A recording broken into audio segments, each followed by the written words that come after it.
All right. I think we are live. It's Lenny B, audio engineer, and continuing this series of introducing you to some professional voiceover actors. And today I want to introduce you to my guest.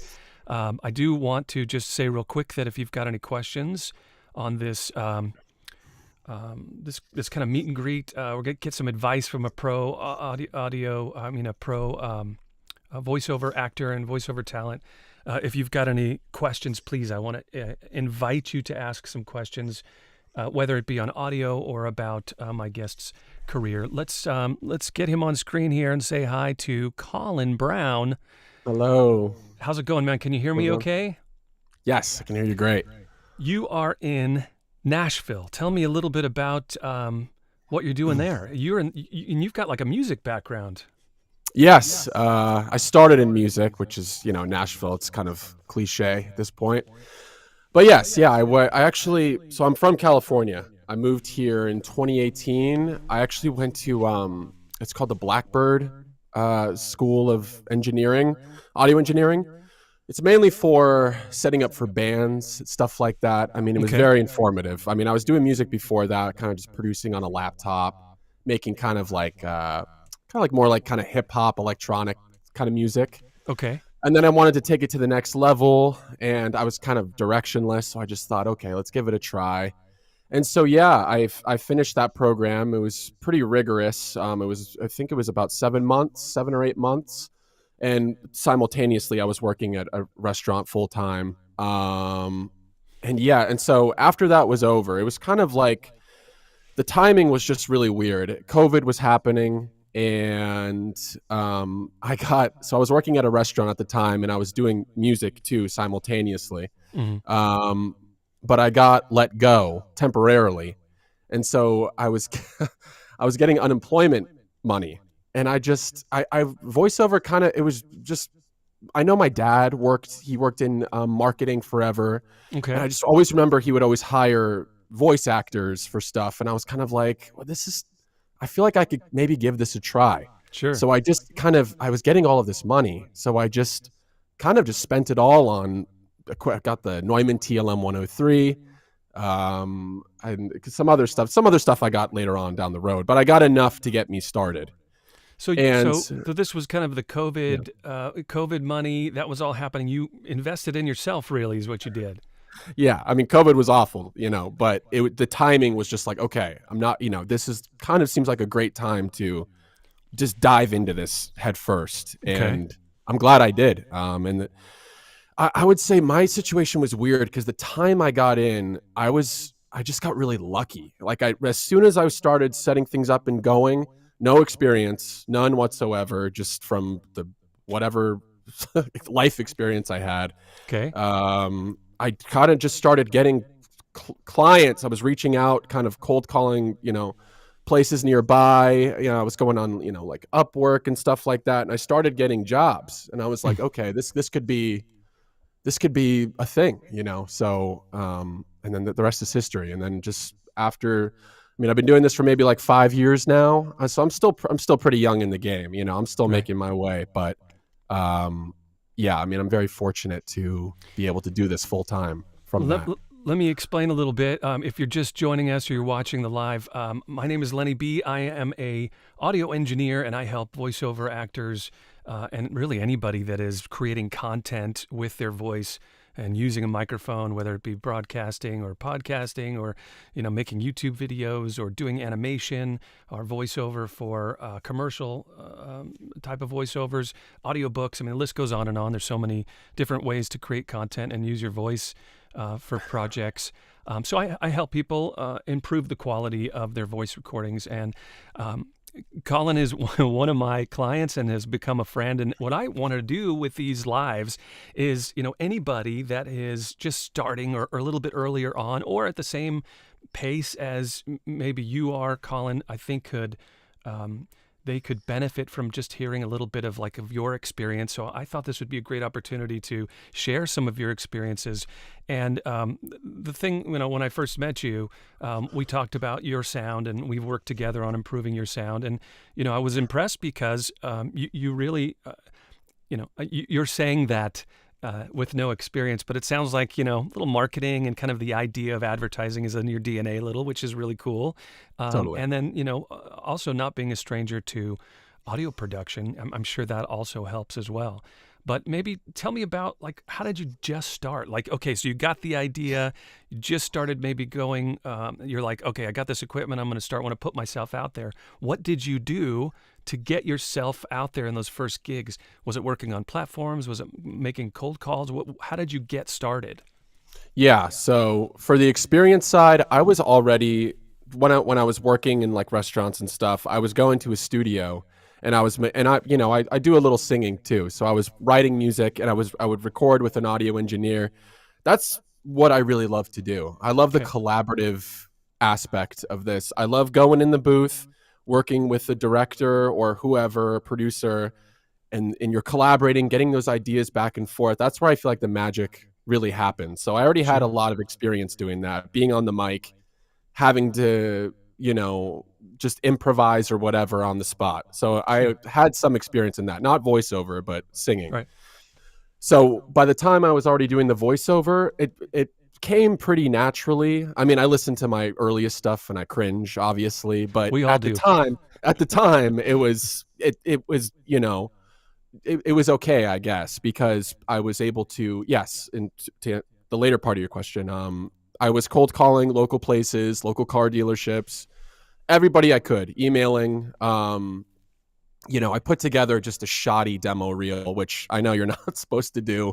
But I was just kind of like, I just kind of just wanted to go head first. I was really passionate from the beginning. Once I started getting those clients, I was like, man, it's like singing, but it's the same muscle, but it's just different in the sense that it's talking, but there's so much that goes into it. But so Colin, that's really it. Yeah, I want sorry, to. I sorry. want to. I'm sorry to interrupt you because I think No, no. that is one gem of information that I want to just kind of put a frame around and highlight. Yeah, I think, and I can't wait to hear more of how you are progressing here. But I think the thing that I want to share with people and to spotlight here is yeah, that you got out there, because I hear so many times people are just like, okay, when I get this microphone, or I'm going to practice a little bit, or I'm going to take this coaching course, or I need to figure out how to learn my software better. Sometimes, just fast and dirty, just do it, and you always yeah, can improve. But I think that is one of the first really valuable pieces of information I want I want to make sure we emphasize here. Just totally. go, because you can always improve and you can always continue to improve. But yeah, Exactly. please continue. To your point, I mean, exactly. I mean, and what's the worst that happens? You get rejected. Who Right. cares? Like, Right. next. I mean, Yep. this is a job of rejection. I get rejected every single day. I mean, I have been rejected more than I've been. I booked like a Tide commercial, for example. But before that, I got rejected. I don't even know how many times. I mean, it's just part Sure. of the game. Sure. But you just have to be consistent and persistent, and it will happen. You just have to, I want to throw another thing out there. I think these are gems, man. I really do, and I appreciate you bringing this stuff up. I will of also course. say that we have to keep telling ourselves that rejection doesn't necessarily mean we're not good. In this game, rejection could also mean the client just thinks you're not the right fit and it's not what's in their head anticipating for their project. So, yeah, it's like, you're going for the part. It doesn't mean, rejection doesn't mean I'm never going to do this. It's just it wasn't a good match. I mean, I think that's another thing we have to tell ourselves, because we're Hmm. all kind of uber critical sometimes as creatives, right? Would you agree? Hmm. Yeah. Oh yeah, for sure. I mean, I've sent stuff off and I'm like, oh, that's a guarantee. Like, I'm like, I got that for sure. And you don't Right. hear back, but it helps you grow because you're like, okay, it's just part of the game. It's Yes. it's frustrating. I mean, don't get me Yes. wrong, Yes. but it's how you deal with it and how you move forward, because it's always, my mindset is just always on to the next. I submit it and it's out of my control. And that's it. I like So, it. Yeah, you do the best you can and kind of move forward. All right, so cold yeah. calling, and then what was the next step? I mean, you got Yeah. some good response after that? Yeah, and like freelancing too, Upwork. I was on Voices pretty early, voices.com. Voice 123. I only recently last year got the second highest tier on Voice 123. Nice. That's where I make most of my income. But I would say, in my opinion, ACX is completely free. And I've narrated so many books. And at the beginning, it was really, really hard for me to narrate. That is a muscle you have to learn. It's patience, it's editing, it's performance, because some people may have accents in their book or something. Right. But I would say that is for just starting out, like just start maybe narrating some audiobooks, because you're gonna get that, because you're doing voiceover for hours. You have to learn how to edit, but you're also just gonna have a Rolodex of voices that you just develop over time. Okay. Because I just feel like I've done so many audiobooks at this point, and I feel like just all those hours of grinding and reading, and it's like the 10,000 hour thing. It's like you're just inevitably going to get better and better, and it's free. Right. Because I know a lot of these freelance platforms, you have to pay however Right. much to get on and pay to Right, play, right, you know. right. That's a big one, I would say. And you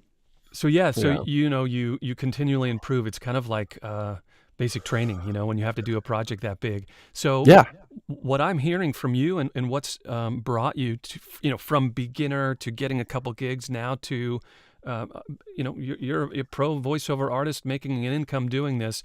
Would you say that it sounds like you tried a bunch of different things, diversification, cold calling, platforms, try some platforms worked for you, some don't. You found one that maybe resonates with you. So is it that, would you say that's kind of what your strategy was coming up to where you are now in general?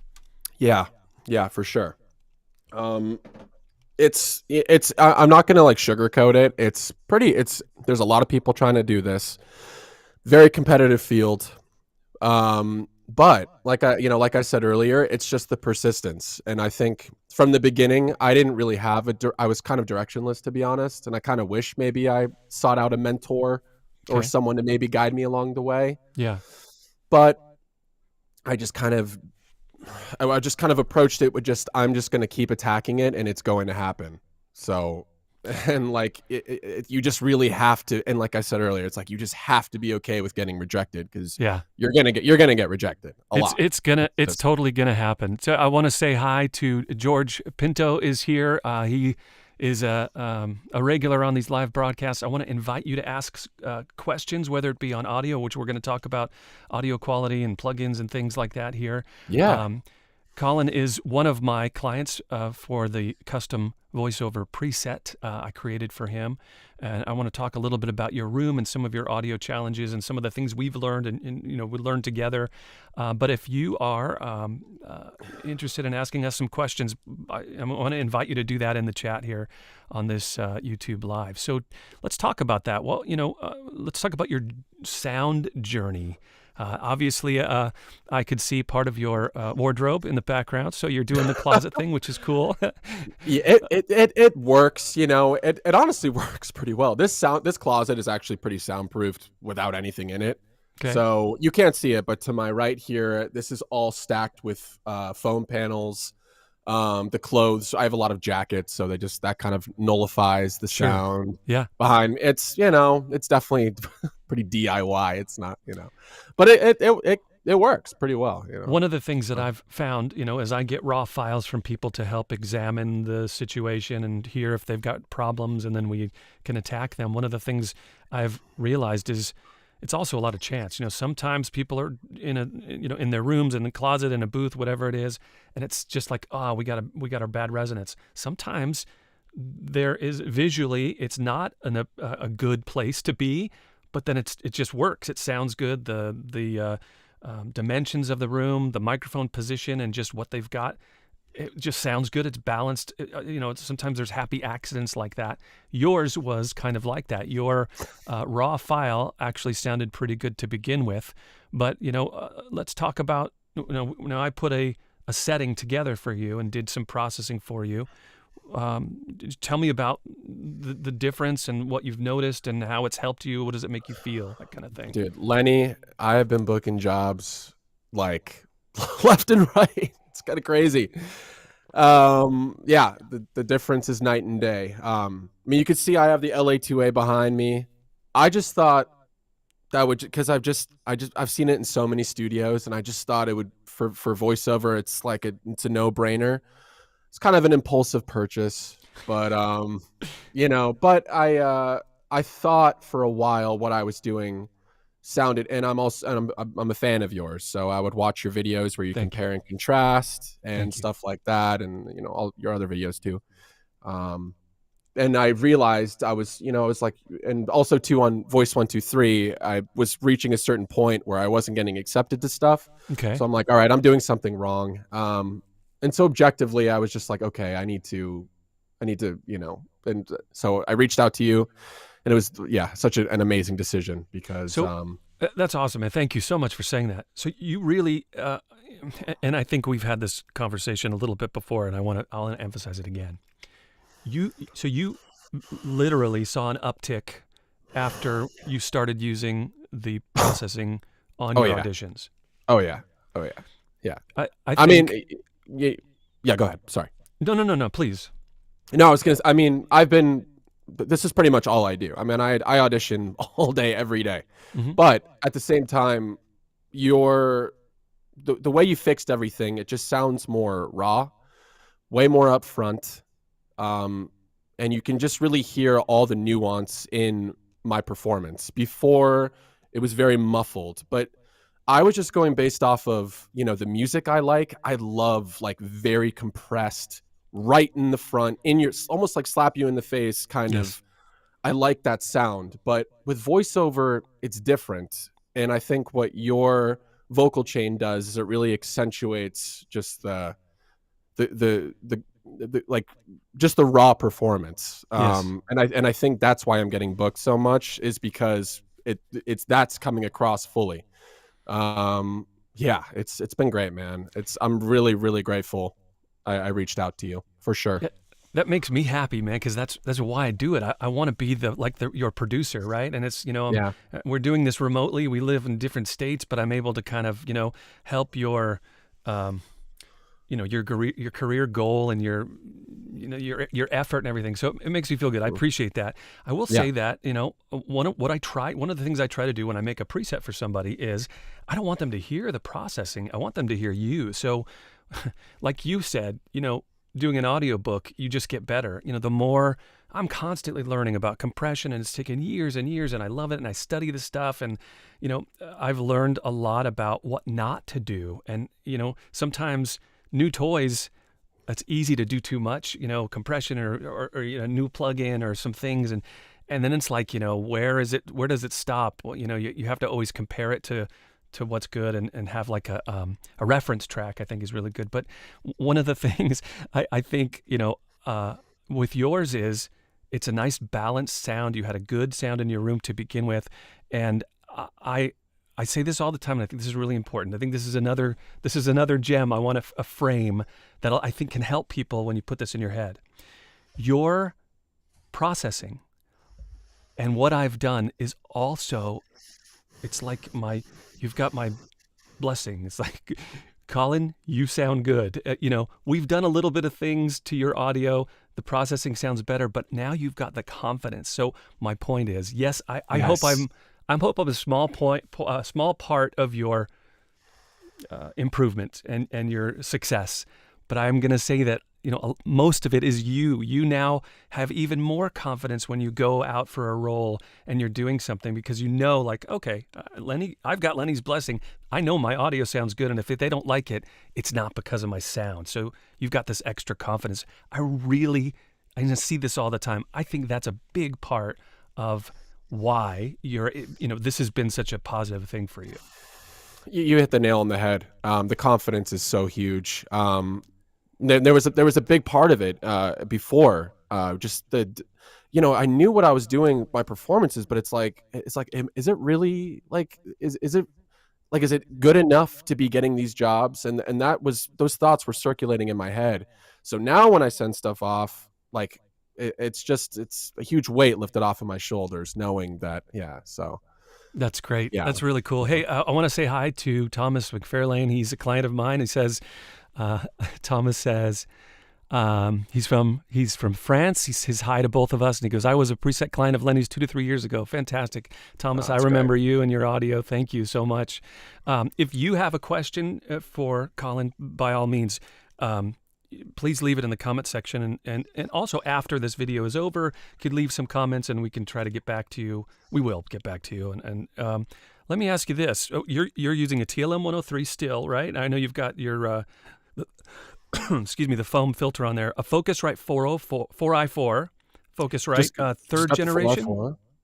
I believe so. Yeah, it's the third generation. and then Yeah. and then you're using Logic Pro. I just sometimes like to share some of the stuff that you guys are different people are using, so you can see what's happening. And I want to always say this just for clarification. Right now, I have no processing on my voice. This is just a direct line going into the streaming software. And we're not hearing the preset that I've created for you now, but I bet you can on some of your demos and things. And maybe I'm going to ask you about where we can find some of that stuff, maybe so people can hear, or if they've got questions, they can reach out to you.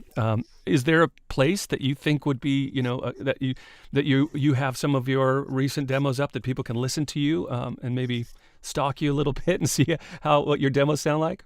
Yeah, can you hear me, by the way? Yes. Can you hear me? I unplugged my interface by Yeah, accident. no, sounds good. So this is maybe sacrilege, but I have my demos on Fiverr. Okay. I've for when okay, so this may be controversial, but when I first started, Fiverr was a great way to get that practice. You're first of all, you're getting paid for the work, even though it may be kind of amateurish, but you're getting that feedback working with real clients who are telling you, what you're doing wrong or what you're doing right. And I just find that feedback invaluable starting off, especially if you're just trying to get that experience. So that's right now. I'm a little bit off the grid in terms of having my stuff out there. I probably need to be better about that.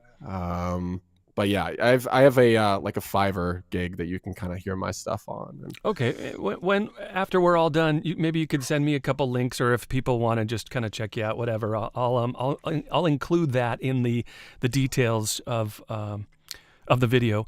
Let's talk about maybe now with your experience since you started this during COVID, and you're continuing, and it sounds to me like you're in a good place and you like what you're doing. This is a full-time gig for you.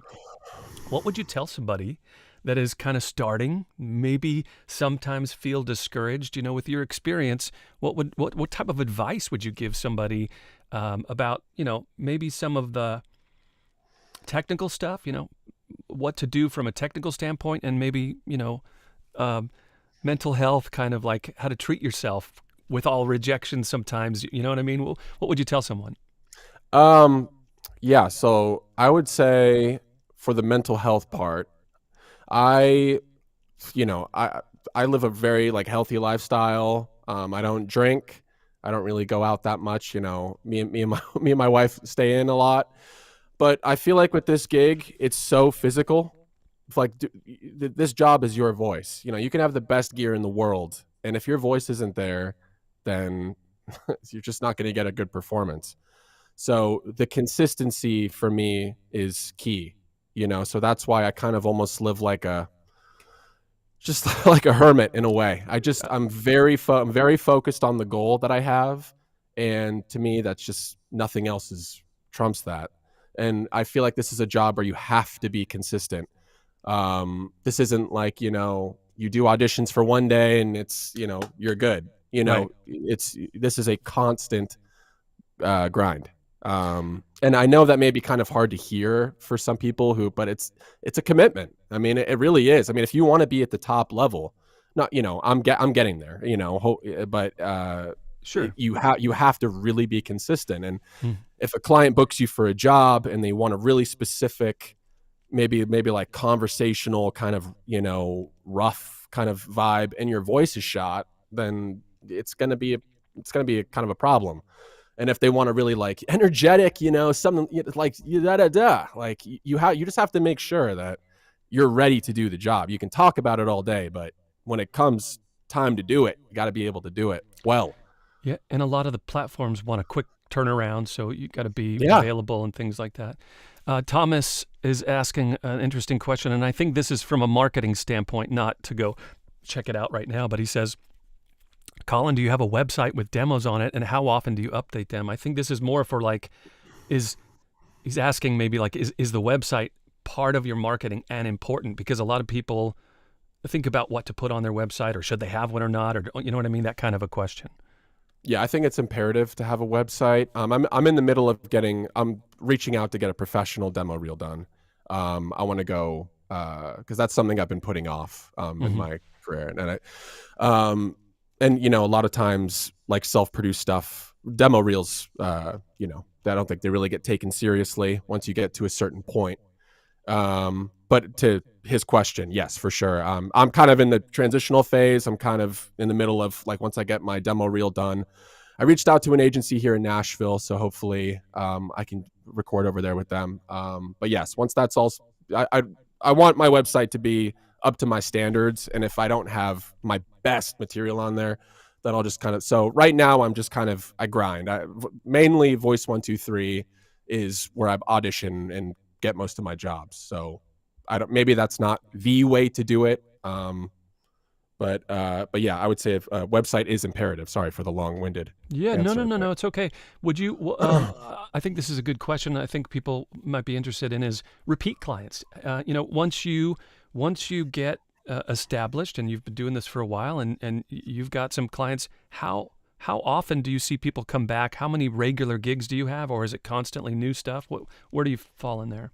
Yeah, a lot but even starting off, I got a lot of return clients. And that's the thing too, with like starting freelancing at the beginning and taking whatever jobs, is you form relationships, and then the more reliable you are, and also just the more flexible you are, easy to work with. Agreed. They're going to come back to you. So if you're, charging for every revision, or they're not, it's gonna just, I feel like starting off or wherever you are, I feel like it's just better to just be flexible and be, as long as the client is cool too, but because you don't want to get taken advantage of. But right. At the same time, if it just it's being flexible is a big part of having like return clientele.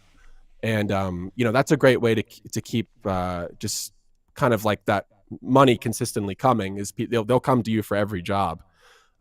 So that's starting out, especially, that was a big one. And I've got audiobook people too, like they only hire me to do their books.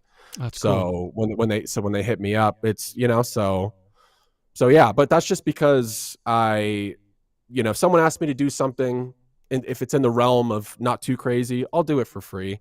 I just try to be as cool as I can with the client, just as easygoing. I think that's a big part of it, so. It is. I think that's another one of the little memorable things to frame here is, you don't want to be taken advantage of. You got to have a line. There's stuff that you're willing to do and not willing to do. You got to like the project. If you hate it, then you're just not happy doing what you're doing. But at the same time, I often try to over deliver. Relationships are so important because you're more than your voice. You are the communication. You are the invoicing. You are the follow-up. You are the fixing. You know what I mean? That relationship, it's really collectively, that's more than the project itself sometimes.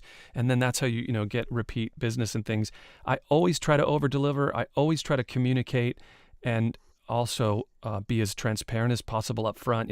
That I have to charge for, but I could do it this way, or we could. I like to also give lots of options, and just and this is the last part of this. This is what I've found working with clients and freelancing, because we're both really doing that. Is the more work? No, let me put it this way: the easier you can make it for the client, the more they'll be coming back. If there are little things that they might not know, I'll often say, you know what, I also find that you're going to maybe encounter this, and I would suggest this coming up. Or, the more you could help them, because they're busy as well, freelancing and, doing all that stuff. I found that's a really big part of getting repeat clients and building relationships. To- totally. I mean, took the words right out of my mouth. Hey, Yeah, listen, Colin, it's yeah. Go ahead. I just want to thank you for being available. I love sharing some of my relationships with my audience on YouTube, and this is part of several lives and a playlist that I want to put together, introducing my clients, my custom preset clients, my professional voiceover clients to everyone else, and really spread a little bit of that experience and hopefully to help other people. I want to thank everyone that has joined us so far. Why don't we end here? And by the way, I'm going to put some of maybe your links if you want to have your website and stuff. I'll put that in the details of this video when we wrap up here. How about your goal, man? What is Colin? What does the future look like for you? What is your dream voiceover gig? Where do you want to take this? My goal. That's a great question. I think my goal is it isn't about money. It's I really want to be a part of the most like amazing projects, whether it's like video games, TV. Like I just feel like this is like what I'm meant to do. Like I feel like this is just something really positive I can do with my life. And you know, like I just said earlier, you just have to have thick skin. Just it will happen. Like don't just because you got rejected to 99 auditions, that 100th one could be the one. Yeah. So that's it. I just feel like you know, especially with AI too, it's like you want to be just as versatile and just you want your performances to be really unique and strong. And I just think that comes with a lot of practice and just never giving up. It's like anything else. It's like just don't give up. So Cool, man. I appreciate all of your time and being open to sharing this stuff. I want to thank everyone who's been on with us and all the questions and some of the repeat visitors here on these lives. We've got more coming up and more scheduled for the weeks to come. Colin, I'm your audio engineer now. You need something, you let me know, and I'm sure we'll chat soon. And I want you to keep sharing your milestones and success stories. I always love hearing that stuff. You could email me anytime. thank you so much. Hey, you're the man. I mean, I cannot thank you enough for everything. So it's my pleasure. Glad to help, man. Thanks so much for watching, everybody. We'll see you soon. See ya.